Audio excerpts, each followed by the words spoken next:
So অন্তত নতুন বছরটা আমরা একটা পরাজয় দিয়ে শুরু করি নাই, and that's something that we should be happy about. And welcome to the first video of 2024, the first match review of 2024. And new year, same shit, let's talk about Barcelona. So অনেকদিন হয়ে গেছে video দেওয়া হচ্ছে না, and আজকের ম্যাচটা নিয়ে আমি পার্সোনালি খুব আশাবাদী ছিলাম, বিকজ পিটার ওকে নতুন একটা মানে ইচ্ছা স্পৃহা নিয়ে শুরু করা নতুন বছরটাকে, যে জিনিসগুলো নেগেটিভলি যাচ্ছিলো ওগুলোকে একটু ঝেড়ে ফেলা and everything. So unfortunately first হাফটা যেভাবে শুরু হয়েছিল বার্সেলোনার, ওইখান থেকে আসলে দেখার মতো তেমন কিছুই ছিল না। And in fact, if anything, it was even worse than what we have seen in the last phase of 2023. So, what was the reason behind the team not, let's say, giving a response or giving a reaction? So, ওইখান থেকে আমার যেটা মনে হয়, যেটা আসলে could be the only explanation is somewhat of an holiday fatigue, যে একটা লং ব্রেক থেকে এসে প্লেয়ার্সদের একটু হয়তো বা ওই জায়গাটা থেকে ফুল ফিটনেস ছিল না, বা ম্যাচ রেডিনেসের জায়গা থেকে হয়তো বা কিছুটা কমতি ছিল, but none of those are excuses that you can legitimately put in front after a performance like tonight. But could be a reason, cause লাস্টের দিকে মনে হচ্ছিল প্লেয়ারগুলো খুব টায়ার্ড লাগতেছে, অনেকগুলো প্লেয়ারেরই কোমরে হাত চলে যাচ্ছিল, which is something that I have not seen in a long period of time. So could be a holiday ফেটিক, but মানে on the brighter side, it was good to see the response from Barcelona in the second half. So second half-এ Barcelona ভালো football খেলছে। First হাফে যেরকম criticism করা ছাড়া আর কোনো option নাই, বা ভালো বলার কোনো জায়গা নাই। সেকেন্ড হাফে I think Barcelona did some of the things relatively much better. এখন কোনগুলো এগুলো, ফর এক্সাম্পল ধরেন, দেখেন ফুটবল এটা খুব ফিফা যদি আপনারা খেলে থাকেন, there is a very simple rule or simple approach of defending or pressing that you have to apply, other than just automatic ধরে বসে থাকা কনস্ট্যান্ট প্রেস। আপনারা যারা ফিফা খেলেন তারা রিলেট করতে পারবেন। যেটা করতে হয় সেটা হচ্ছে, যখন আপনার অপোজিশনের পায়ে বল থাকে, তখন you manually select your defenders and you block the passing lanes, or you put players in front of opposition teammates and all. So যখন কথার কথা একটা মিডফিল্ডার বা একটা defender trying to sort of create pressure from the back or build from the back, তখন আপনি কি করা উচিত? তখন আপনার প্রথমত দেখা উচিত যে, if you are midfielder, the first thing you need to do is look around you, যে আপনার আশেপাশে কোন বল প্লেয়িং প্লেয়ার্স আছে। ফর এক্সাম্পল ধরেন, if you are an opposition or let's say বার্সার এগেনস্টে আপনি খেলতেছেন, তখন আপনি জানেন যে ডিয়ংয়ের পায়ে যদি বল যায়, গুন্ডোগানের পায়ে যদি বল যায়, পেড্রির পায়ে যদি বল যায়, ওরা একটা পাস বের করে ফেলতে হবে। সো তখন আপনি কী করবেন? As a defending team or the defenders or let's say even midfielders of the opposition, you will cut those passing lanes, কারণ দিজ আর ক্রিয়েটার্স। সো আপনি ওদেরকে যখন বল দিবেন, they do not need much time to let's say একটা ball বের করে ফেলা, বা একটা থ্রু বের করে ফেলা, অথবা একটা পাস বের করে ফেলা।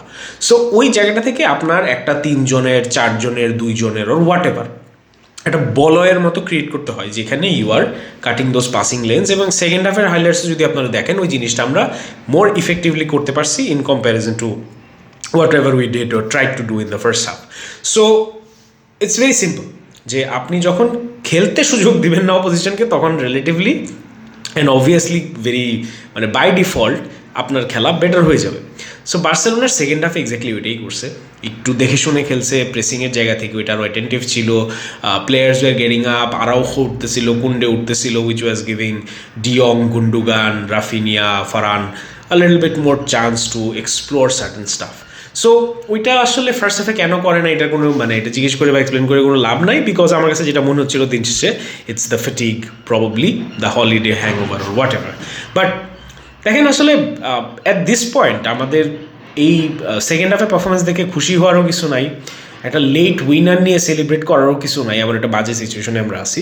অ্যান্ড সব কিছু মিলায় there are very little areas where you can be optimistic about the football of Barcelona. So ওই জায়গাটা থেকে কিছু সাইন্স বা কিছু জিনিস যেটা আসলে I don't want to make the first video of this year all very pessimistic and gloomy, but there are some definite signs যে দেখেন ভিতর রকে কি এসে উল্টায় ফেলাইছে পৃথিবীর না, ও যে 10-15 মিনিট পাইছে, হ্যাঁ 2-3টা ভালো চান্স হয়তো কনভার্ট করতে পারে নাই, খুবই ইজি চান্স কনভার্ট করতে পারে নাই, বাট ওটা বাদে যদি আমরা বলি what was the main difference between Lewandowski and Vitor Roque even in those 10-12 minutes? খুব সিম্পলি যদি দেখেন, Vitor Roque was creating attacking avenues for let's say Joao Felix to look into, for Gundogan to look into, for De Jong to look into. Lewandowski did not do that or has not been doing that for almost last 10, 12, 13, 14 matches. এবং it's not just ভিতর রকে, আপনি যদি mark গিউকেও এখানে খেলান বা any centre ফরওয়ার্ডকে এখানে খেলান who is মানে instinctively centre forward এবং যারা হচ্ছে ওই অ্যাটাকিং রানসগুলো মেক করে, ওই স্পেসগুলো বের করে, তখন একটা ফরওয়ার্ডের জন্য, ফেলো ফরওয়ার্ডের জন্য বা একটা ক্রিয়েটিভ মিডফিল্ডারের জন্য জিনিসটা অনেক সহজ হয়ে যায় to let's say create little bit more attacking chances or let's say supplement those passes. So ওই জায়গাটা থেকে লেভেন্ডস্কি ইজ ল্যাকিং। এখন কেন ল্যাকিং, আমি এটা কোনো লজিক্যাল এক্সপ্লেনেশন নাই। দিন শেষে এসে you do not teach a player like Robert Lewandowski how to play as a centre forward. This guy is literally the মানে personification of centre forward. So ওই জায়গাটা থেকে it's maybe sheer bad luck, it's complacency, it's maybe trying to do a bit too much cause Lewandowski বায়ার্নে যেরকম ছিল বার্সাতে he was different, he was the leader, he was the player that everyone was looking up to.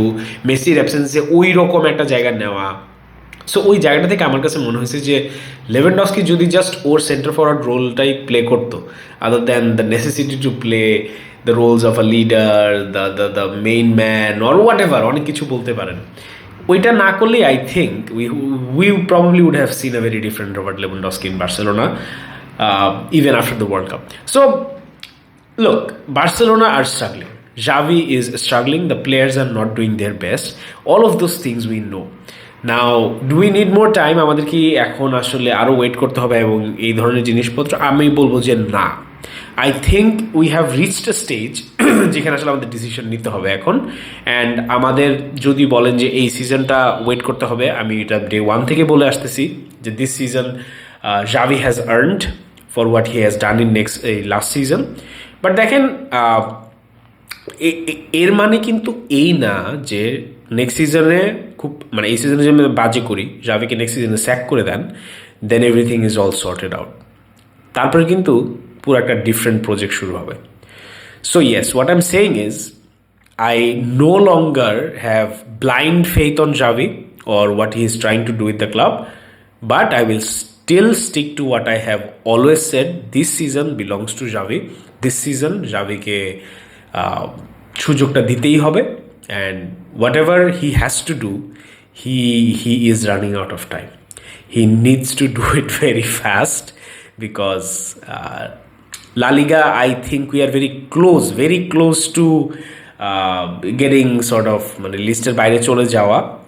Champions League realistically I don't see any chance.